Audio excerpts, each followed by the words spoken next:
Welcome, everyone. We are over 30 people at the moment, and I am going to start this session. The session is on emissions trading systems and net zero. How do they fit? It's part of the ICAP IETA Carbon Market Pavilion. I hope you've been attending many sessions and finding them very useful. I hope, nonetheless, that this session will be the most interesting one that you have seen. My name is Baran Doda, and I will wear two hats today, the moderator and one of the speakers. With my moderator hat, let me welcome our two other speakers, Sophie Wenger and Wilfried Rickels. I will introduce them more fully in a second, but let me start with an overview of the session. First of all, this session is being recorded and will be made available on the Pavilion website shortly afterwards, so keep that in mind. Following this brief introduction, there will be 3 presentations, each approximately 10 minutes, and that will be followed by questions and answers and a discussion. To pose your questions or to make a comment, please use the Q&A button at the bottom of your screens. And if you could include your name and affiliation, that would make us very happy.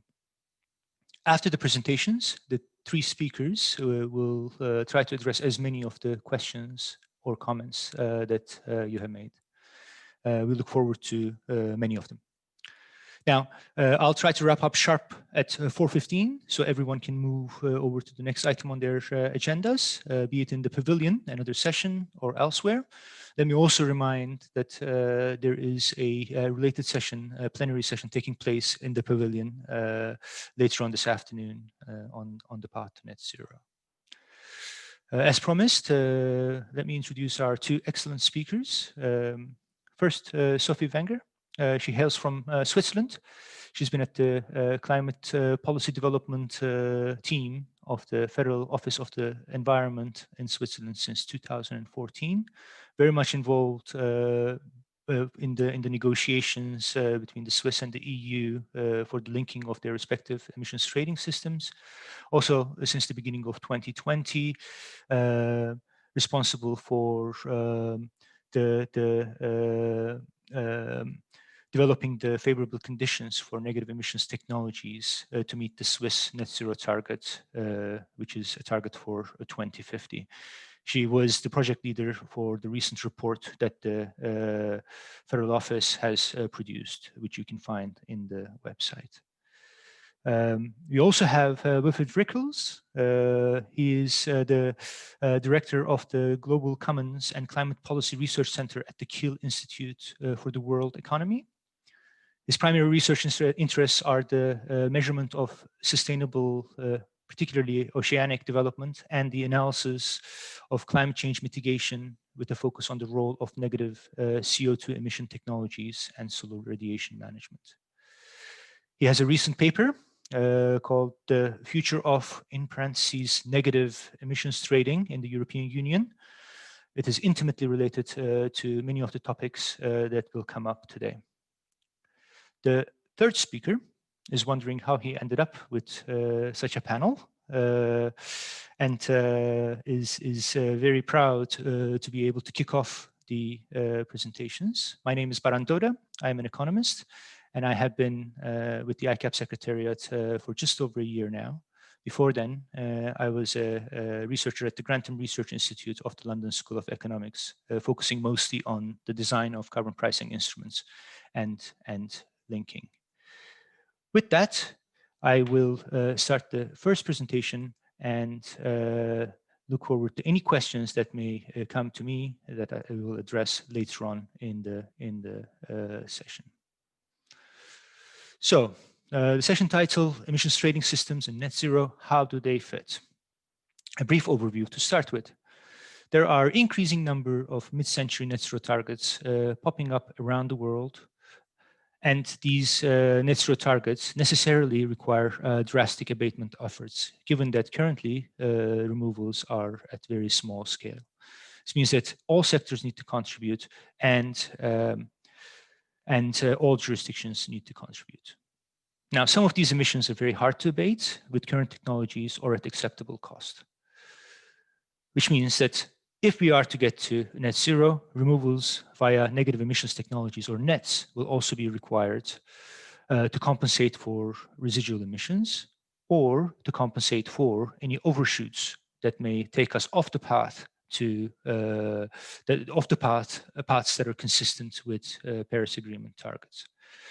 This raises some important policy issues, among them how we can support the development of negative emissions technologies, how we can support their deployment, and if these are to interact with existing carbon pricing instruments, in particular emissions trading systems, what sorts of interactions we may expect between ETSs and removal markets.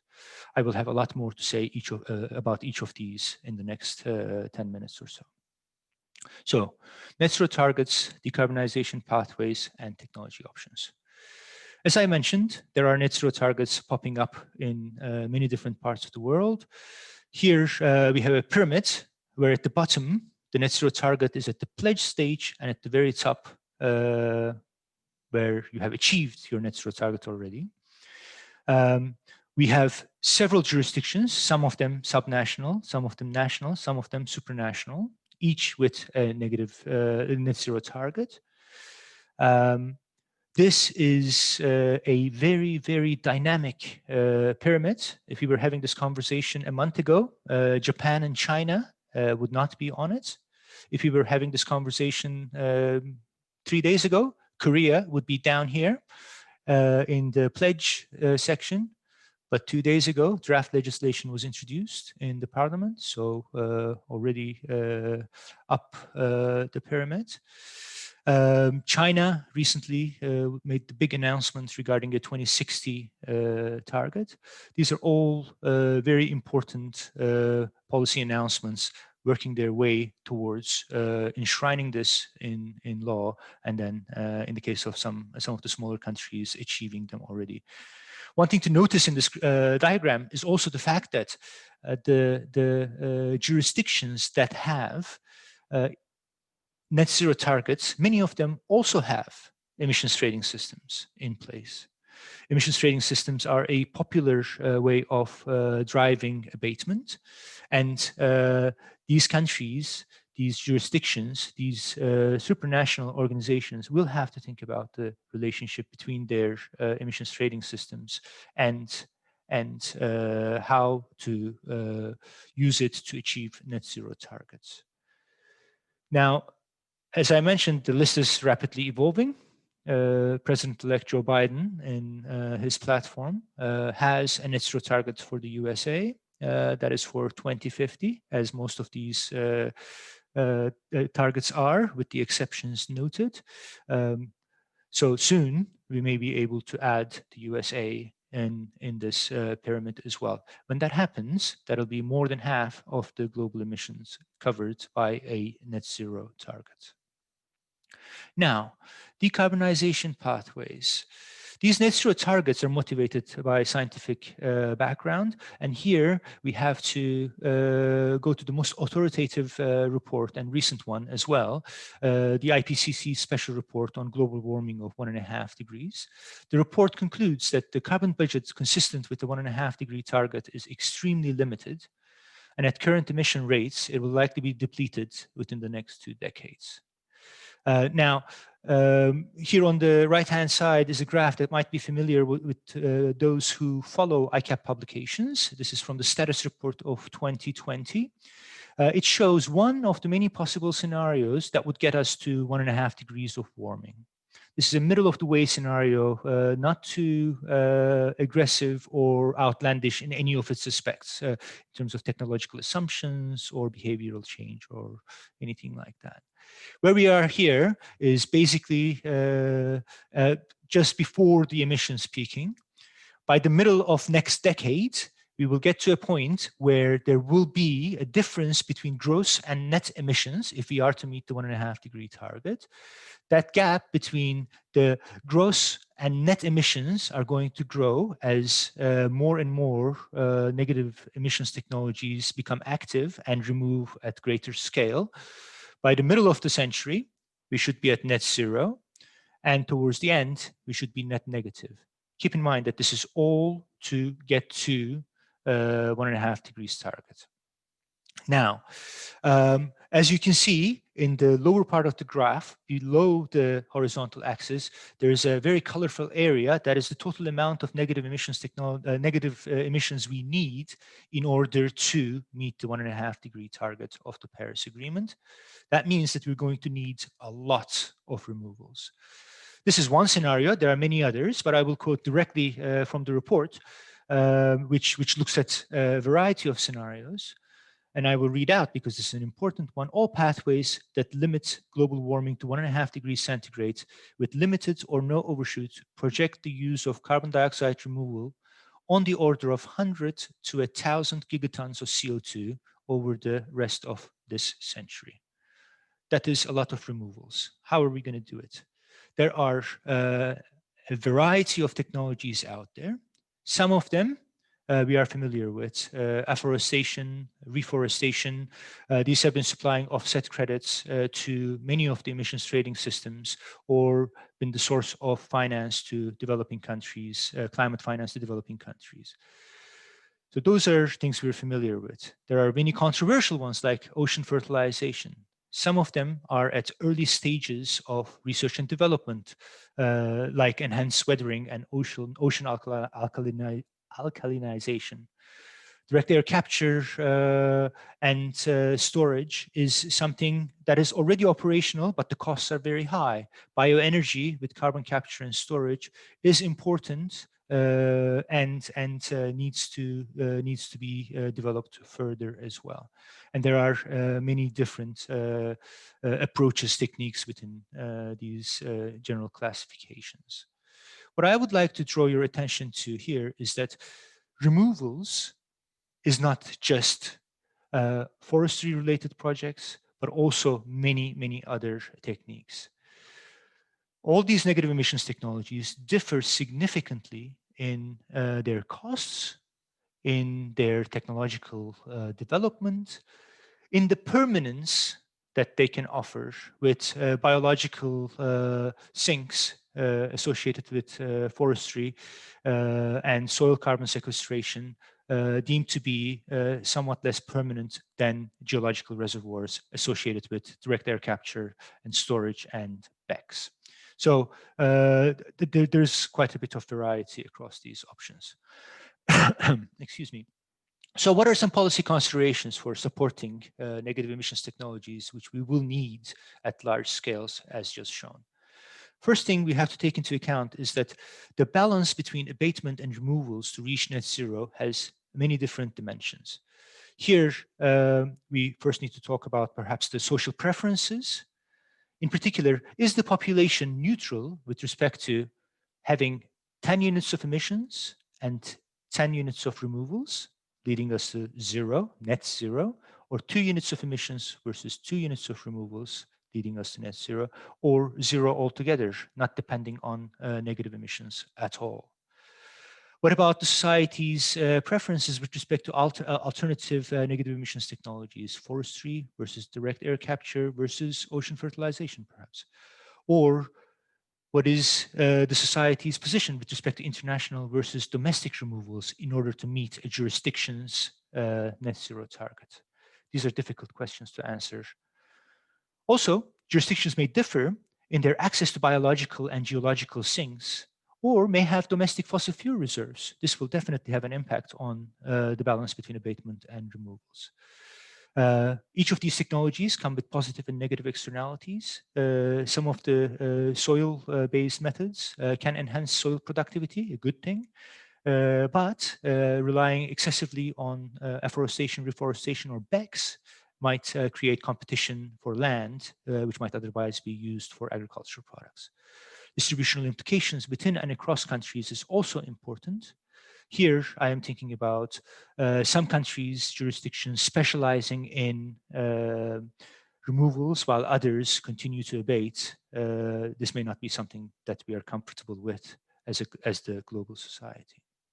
Now, as I mentioned already, there are big differences in the cost, permanence, readiness, scalability, externalities of different negative emissions technology options. This calls for a diverse set of policy instruments to address the weaknesses and strengths of individual options. For example, those that are at the early stages of technological readiness might benefit from support for R&D. What is really crucial is the certification and governance of the removal units. Here, the governments have a big role to play. The technological and geographical scope of what constitutes a removal unit certified as such is a very tough challenge to overcome. Also, the approach to permanence and what happens if the permanence of removal units are in question, or a removed unit comes back into the atmosphere. Whose liability is it? These issues need careful consideration. Finally, there might need to be deployment support for nets that have reached a certain level of technological readiness, but not quite there to stand on their own feet. Here, we can go from technology standards and removal obligations, more regulatory approaches towards connection with existing carbon pricing instruments, such as carbon taxes and emissions trading systems. It is this last point I will spend a few seconds more to talk about it. Here, we can talk about the emissions trading systems, the market for allowances, and we can think about a market for removals. What's a market? It's a place where an object, a good, a service is being exchanged. That is what is being traded. Somebody is bringing this to the market, who's supplying it. Somebody is demanding it, who's buying it.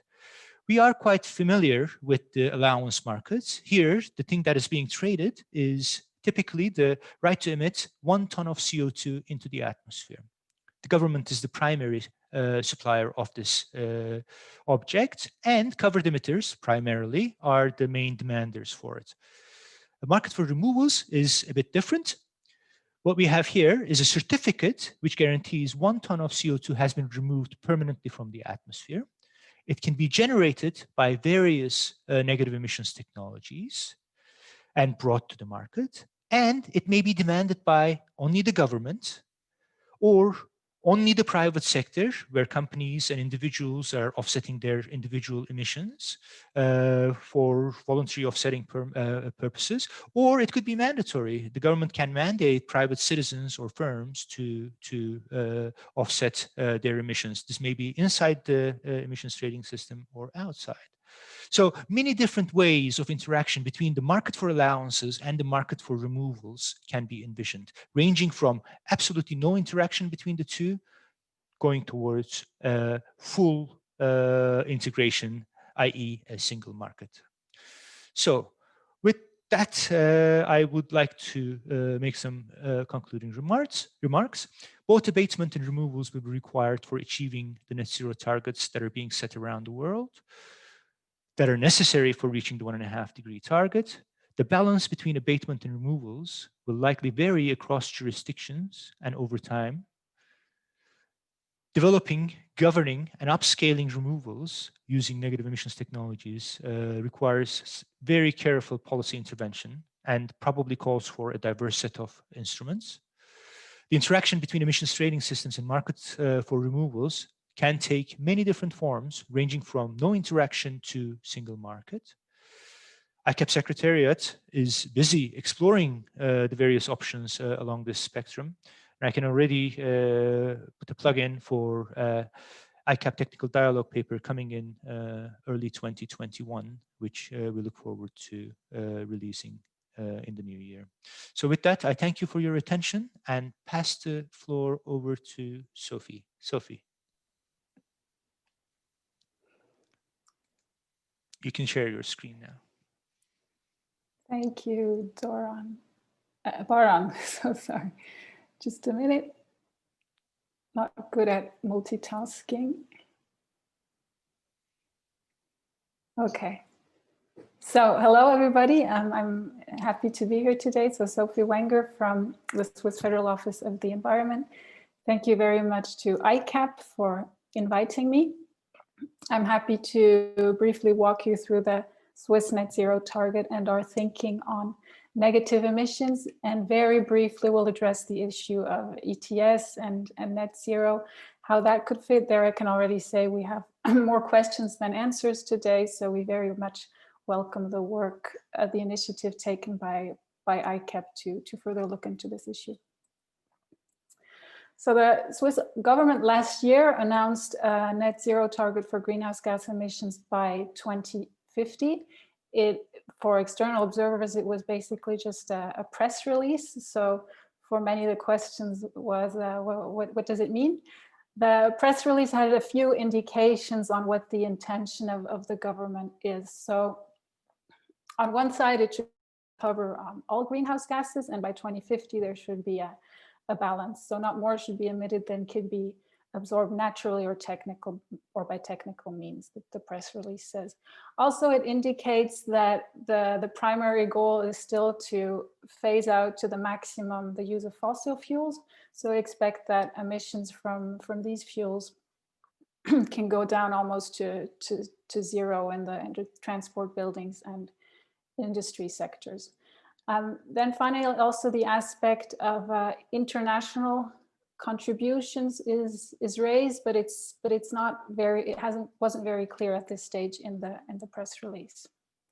So that's the setting we had last year. Now I'd briefly like to present you how the Swiss climate targets developed since 2008, when we began to put this into law, and what the state is currently. So we started with our first climate legislation, the CO2 Act, in 2008, in line with the beginning of the first commitment period of the Kyoto Protocol, and had a reduction target of -8% versus the base year of 1990, which we reached, including international flexibility, so mainly from the biological sector of forestry, for instance. Now we're currently in the phase 2013 to 2020, which is in line with the second commitment period of the Kyoto Protocol, where our goal is to reach -20% of greenhouse gas emissions versus 1919 by 2020, only with domestic measures. So far we are at -14%, and if the current trends continue, we expect that we may not reach our goal for 2020. Then for 2030, we pledged under the Paris Agreement to halve our emissions by 2030 with international contributions, but mainly with domestic reductions. The revision of the legal base, the CO2 Act, was adopted by Parliament in September, a few weeks ago. But as with all primary legislation in Switzerland, the people can ask for a referendum, and the period is now currently running to collect these votes. And some stakeholders have already announced this. So this means the act may come to a vote next year in spring or summer. Then, as mentioned, last August, the government pledged a net zero target by 2050. Sorry, let me change my speaker view so I see my slides. Good, which is a non-binding pledge, but it was recently, also in September, made a bit more specific via a reaction to a popular initiative. That's an instrument that exists in Switzerland, direct democratic instruments where people can ask for a change to the constitution, where it's being asked that in the constitution is enshrined that the net zero target. So the government agrees to that, and also asks for flexibility with regards to future removals, and also leaves the door open for international reductions also by 2050, though we think that they won't play an important role anymore in a net zero world, or afterwards in a net negative world, possibly.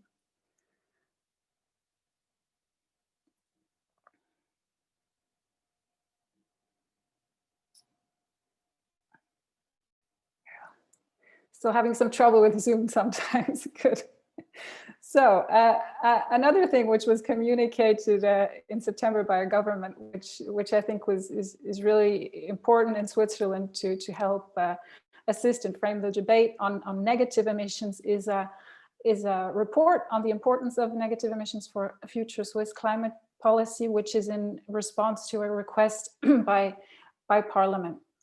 It's unfortunately only available in German and French on our website, but there are some good online translators available now. So please have a look if you're interested. So as Baran already showed nicely, it's very clear that we can't, there's no way around negative emissions anymore to reach international climate targets, but also the Swiss net zero target. And it's somewhat important to put this message into people's head also on a policy level, because the discussion was very much only around reductions so far. Then we were also able to make, to state that by 2050, there will be very little emissions left, but there will be hard to abate emissions, which will have to be addressed with carbon capture and storage, which not necessarily is a negative emissions technology. It depends on the source of your CO2. And then also negative emissions will be needed. And finally, the report also made it clear that it's rather urgent if we consider science and also the net zero target, which is to be achieved in 30 years, that we have to create favorable conditions today for research into negative emissions and also their development and upscaling. So briefly, how we see the situation in Switzerland in 2050. Currently, we roughly estimate our residual emissions at around 10 million tons.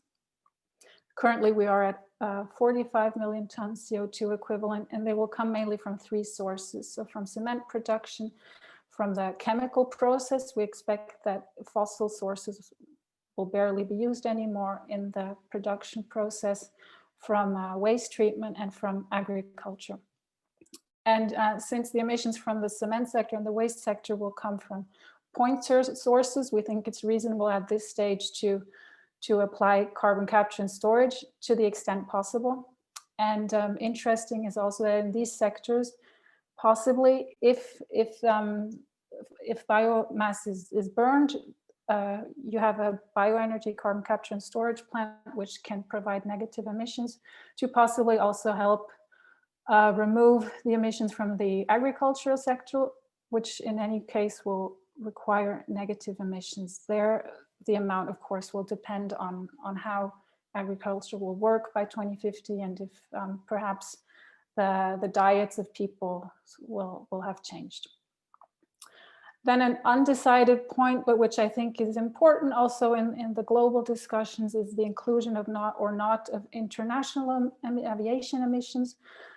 So far, they are not in many pledged targets, also not in the 2030 target for Switzerland.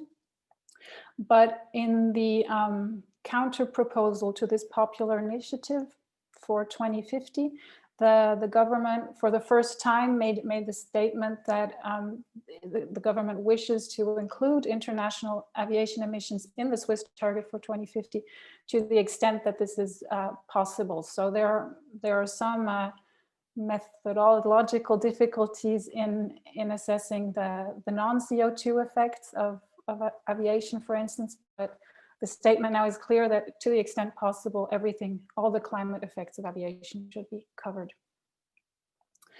Then I mentioned the point on international flexibility. So we also consider reductions, but also removals from abroad to assist us in reaching our net zero target. And maybe also for completeness, our government has not said anything yet on what will happen after 2050.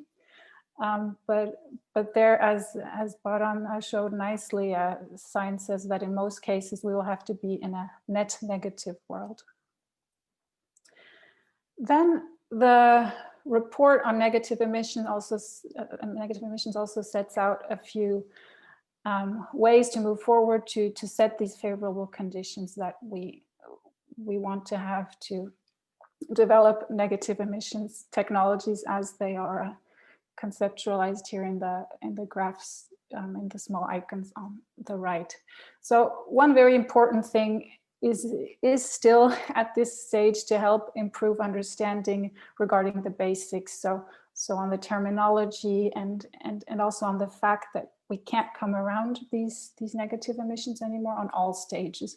So be it the policy decision makers within the administrations on federal level, but in our case also on cantonal and city level, within research and the broader economy, and last but not least within society. Then in parallel and at the same time, we have to start thinking about how we can improve conditions along the whole innovation cycle. So be it basic research and development, pilots and demonstrations, upscaling, helping niche markets, and help making more favorable market conditions, and also increasing acceptance for the technologies, because as Baran mentioned, the technologies are at different stages of development. So we have to look at all these steps within the various cycles. And because they are in different stages, for now, we think we have to pursue a portfolio approach when it comes to technologies. And since some are more developed than others, we should start piloting now where it is possible to also address the different issues that are at hand, be it legal aspects or acceptance aspects or technical, logical issues. Then for us, at least, I think it helped that we made somebody an office responsible within the administration to really move forward the issue. Then what the government also would like to consider is separate targets for reductions and removals in the future to help distinguish between these two things which have to be done, but mixing them together can cause a lot of problems. And finally, also to advance international cooperation and exchange to, on the one hand, possibly have contributions of removals to the Swiss target, but also to help the rest of the world get to a net zero or possibly net negative setting. So finally, the role of the Swiss ETS. Here I must say we operate one of the smallest ETS in the world with 50 installations, 10 million tons of CO2 covered currently. And since we're so small, our market doesn't operate very effectively. So we were able to link with the EU early this year. And here the important guide and our system is very compatible to the one of the EU, because we aspire to have a level playing field for all operators within the system.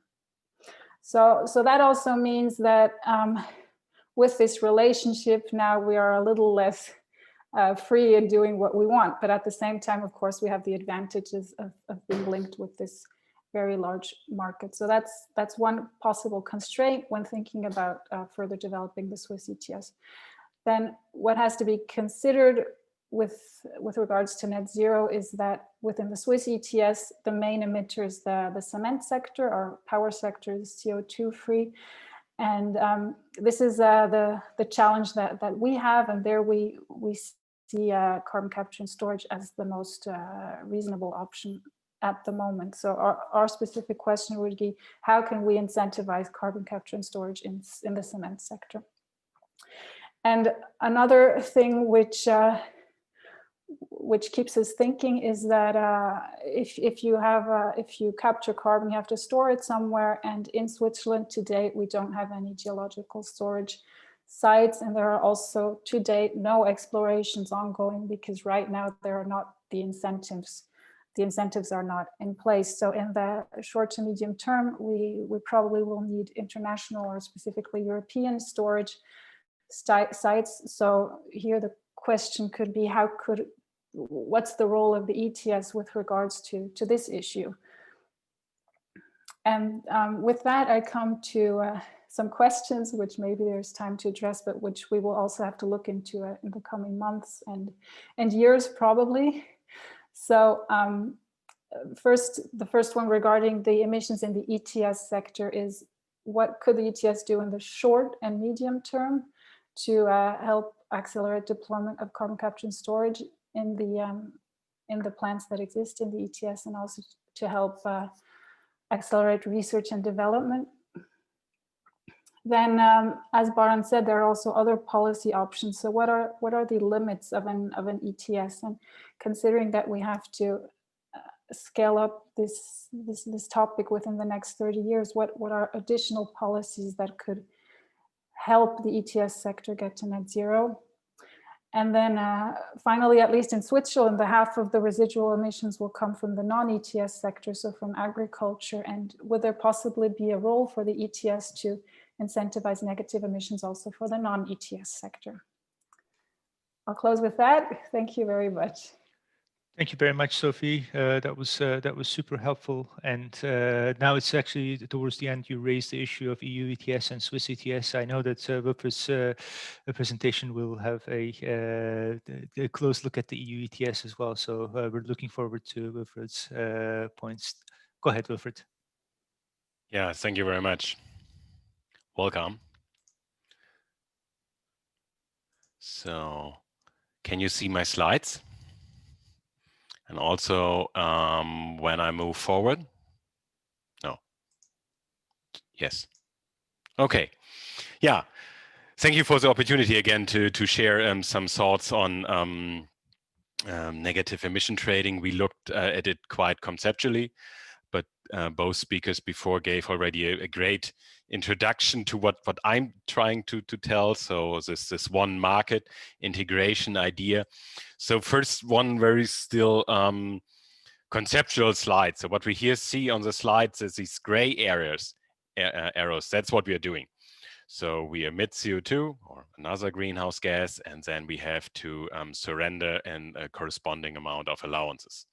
And now we reverse the process physically by removing carbon from the atmosphere and storing it in the biosphere, in the ground, or even in the ocean.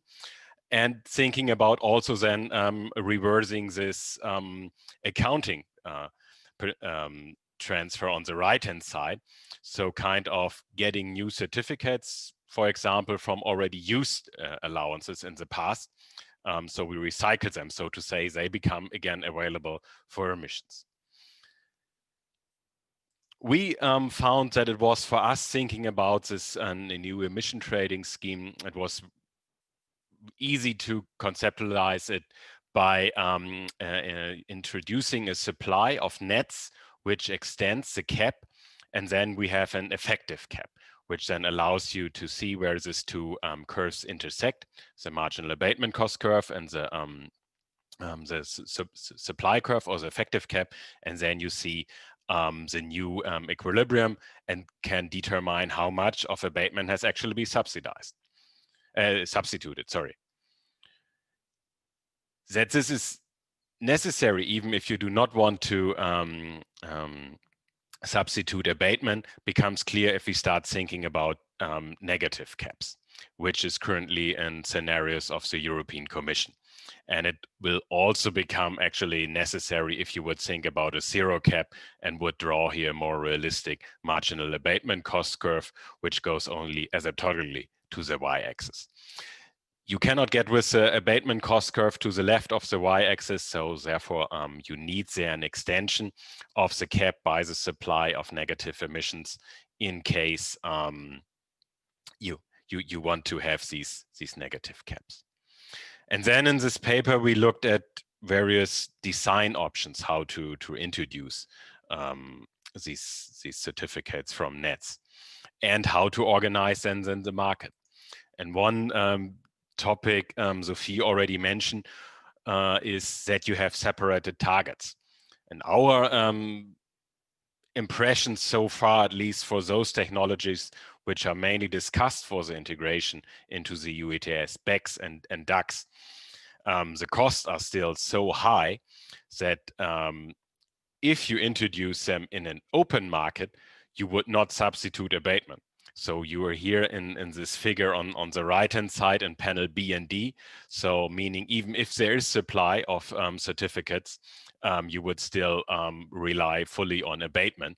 Whereas once you introduce these kind of separated caps, it's actually a promotion for nets and not as necessarily as a support or protection of abatement.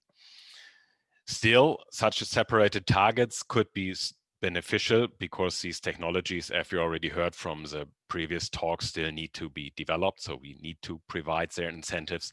And this, I think, needs to be understood. These kind of separated caps or targets are currently more directed in kind of providing an incentive to develop these technologies. This is only one thought we presented there in the paper. There are many other questions regarding the integration. I do not know if you have listened to the talks earlier this morning, where you learned about the market stability reserve, which kind of withdraws certificates from allowances from the market, but also supplies them if the total number of allowances falls below a critical level. But the market stability reserve will run out of allowances at some points due to cancellation, and that these allowances are given back to the market. And of course, you could think of such a reserve or a similar construction to have their allowances from nets, which are then added to the market, depending on the total number of allowances in circulation. This idea becomes probably a bit more intuitive if you not make it quantity dependent, but if you think about price collars. So there is an ongoing discussion that the European Emission Trading Scheme should have a minimum price. From political perspectives, that will most likely go along then also with a maximum price. However, with a maximum price, an emission trading scheme loses its distinctive feature that it has this quantity certainty. Unless you would use certificates from nets to support this maximum price. In such a case, the net emissions would not change, so you would your cap would remain intact, but you could support such a maximum price given that you have enough negative emissions. There are many other considerations. So when you, for example, want to make sure that only certain companies or something can use negative emissions, we have their experiences from the Kyoto phase, where there were limits on how many you could use. We have currently this allowances, the EU aviation allowances, which can only used by aviation companies, so they have a one-sided link. They can buy other allowances, but they cannot sell their allowances to non-aviation companies. So there are many technical options available. Returning a bit to the conceptual framework, and this refers basically to the figure I started with, where come these certificates which you assign then to nets too. Here on the left side, you see the current regulation, and that's basically the amount of emissions we are still allowed to emit under the EU ETS. That's supposed to end around 2057. That does not mean that then emission trading will end because of banking, but then allowance supply should end. And we have this amount of gross allowances, which will be corrected then for this cancellation due to the market stability reserve. That's uncertain, and for this figure, not necessarily too important. So nevertheless, we have this column here on the left-hand side, and now we have new targets for 2030, 2050, which will almost uninvitedly require that we reduce the amount of allowances in the EU ETS. So we could, for example, increase the linear reduction factor. And then here's the question, if we introduce nets, where do we take the certificates from? So in this first figure, I said, basically we recycle, to understand this idea, we recycle old allowances which have been surrendered. We could also take certificates from the current allowance pool and give that to companies which have provided nets, and they sell them on the market. That does mean that the allowances, the companies who are demanding it, are not changing, but of course the net emissions are decreasing. So that's an option to become the EU ETS even more ambitious if that's politically wanted. And that might actually be an idea which could be relevant for BECCS. So the current EU ETS legislation, rightly, that's the idea of it, provides an incentive to not emit CO2. And you have also then an incentive to deploy CCS, because then you do not have to surrender allowances. However, currently there's no incentive for negative emissions. That would require that this EU ETS directive, Article 4, is fundamentally changed. But there might be an exemption for BECCS, because bioenergy, burning biomass, has an emitting activity as it is required in Article 4. Now, these companies or installations do not have to surrender allowances because of the sectoral exemption. And if that were repealed, biomass installation would fall into the scope of the ETS, and they could then avoid surrendering allowances by the application of CCS. Now, if you would combine that with free allocation of allowances, that's currently already a feature in the EU ETS used to protect companies which are in international competition, or support or subsidize companies, as you like to frame it. Still, technically, you could also then include, of course, other utilities, and with free allocation of allowances. Biomass installation would have an incentive to deploy CCS, so that they do not need to surrender these allowances, but can sell them, and therefore they would implicitly receive allowances for CO2 removal to be used in the European emission trading scheme, which would not require to change this more fundamental US directive. Yeah, that issues and question. We started looking into it. This is a recent working paper. You of course can download it on our from our homepage.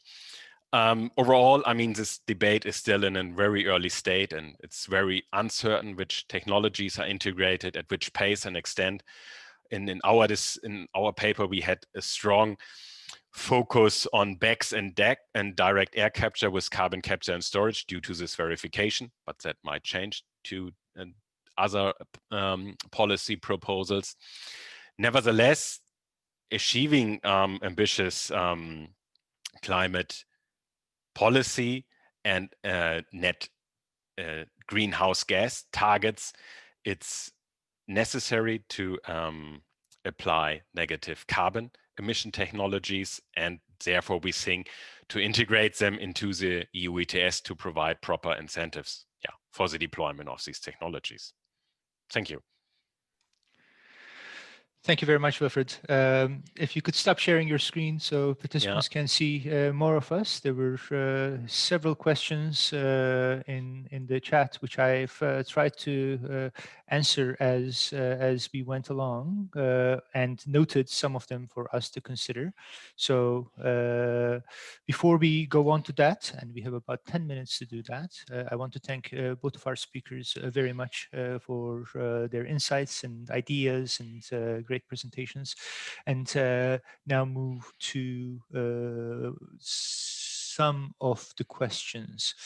A question from Pascal, and this is for the floor, is, are the prices of an ETS allowance, credit for avoided emission, and credit for removal need to be the same? These are different instruments. Any views on this? The prices for offset credits, removal credits versus allowances, should they be the same in your view? If you aim for an efficient solution, yes. But of course, you can have other objectives. For example, promoting negative emissions, or kind of slowing down their integration. And then you have a kind of discount factors that you, for example, need 0.5 removal units to offset one emission. And then you have, of course, not the same price. Thank you very much, Wilfried. Sophie, I don't know if you have anything to add on that? No, nothing to add.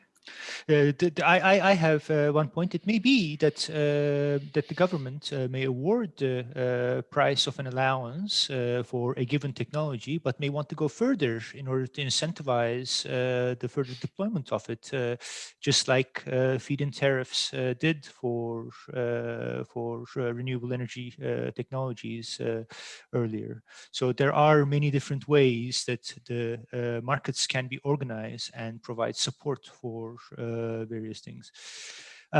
Another question that is specific to Switzerland, which I think, Sophie, you answered already, but maybe you want to say a few more words on.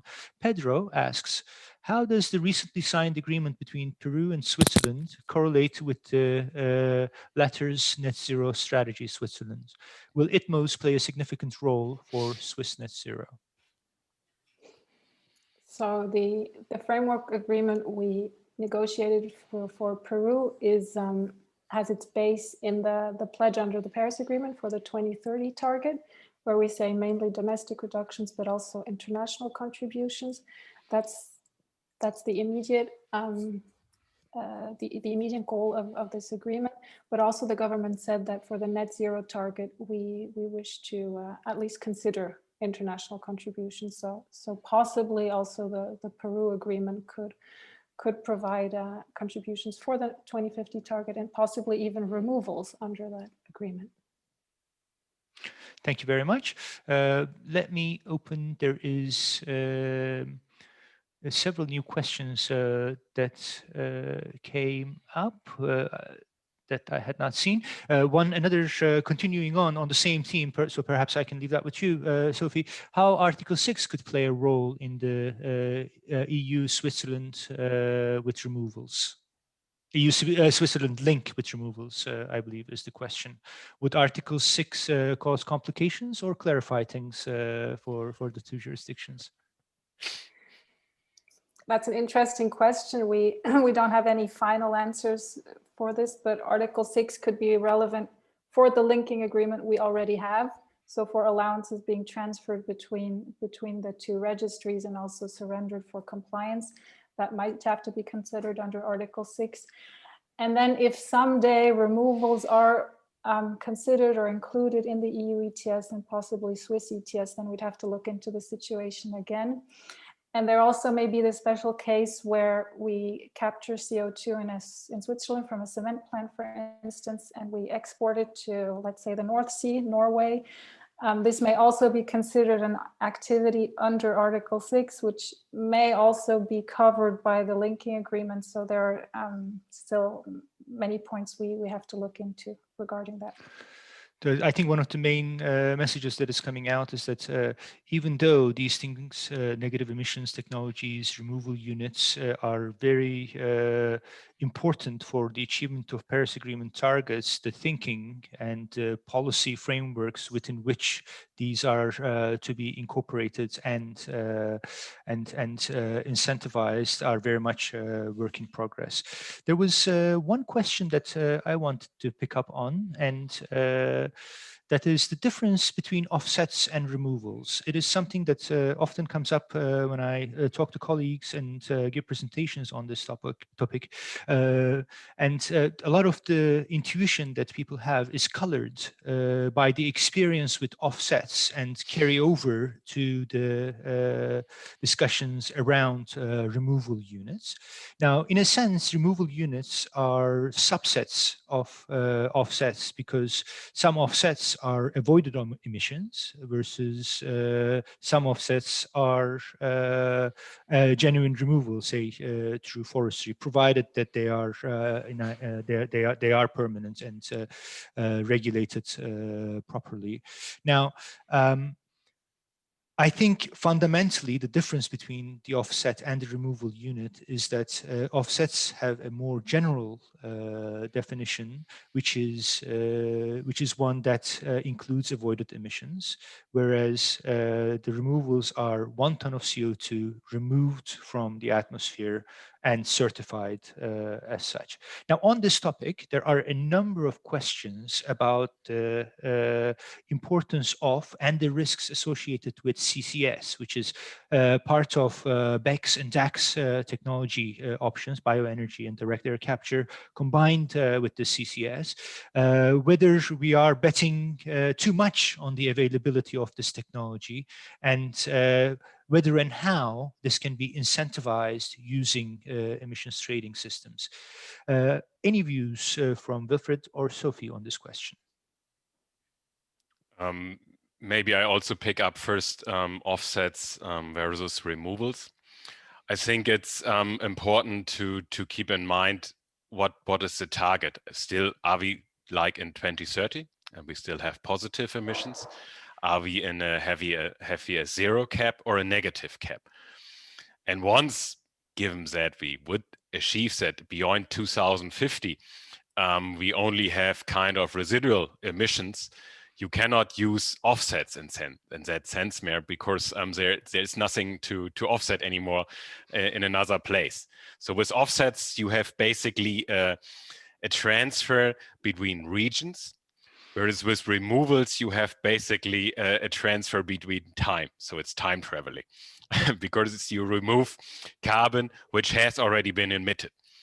And with both, it's a matter of proper accounting.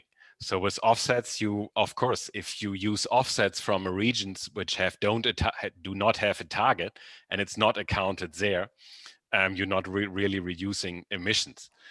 And of course, the same with removals. But I think with those technologies, that's then the second part of the answer, BECCS and direct air capture with CCS, you have really, good chances for verification, because you see it when you pump it through the pipeline. That's way more difficult for removals, which we will also need, like afforestation and ocean uptake, this alkalinity management, which will both be needed, but where in the end the uptake will always be some kind of model-based estimate, which makes it much more difficult to include it in trading. And of course, then in terms of liability, to give that to companies and to take it away from the liability of countries. I'm not sure if I have really answered your question or I just got carried away. No, you got carried away in a very informative way, but I think it picks up on many of the issues that came up through the question. Trying to handle the questions simultaneously, listening to your answers and the presentations, I think I may have bundled too much into that CCS question. Any views from you to add, Sophie? I know that CCS, you've had a special section in the report about how utilization might be different from storage. There are several factors or aspects regarding CCS. So on the one side, the important distinction for the public, but also for policy decision makers, is that CCS is not necessarily the same thing like negative emissions that I already said. Then CCU can help, but not necessarily is an answer. So carbon capture and utilization, because if you produce synthetic fuels and you're just delaying emissions, you're helping in a limited manner. But if you store CO2 in building materials, for instance, which you captured before, it could be more helpful because more permanent. But I think what the message which really has to get across now, and which also the government tried to give, is that there's no way, at least for Switzerland, probably around CCS, because we have to get rid of these residual emissions. And for point sources, it's the most reasonable approach.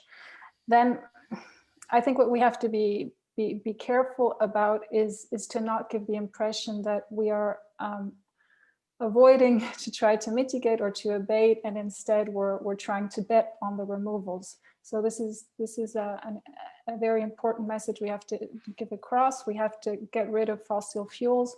We have to capture and store the residual emissions that remain from process emissions mainly, so not from fossil sources or from the burning of waste.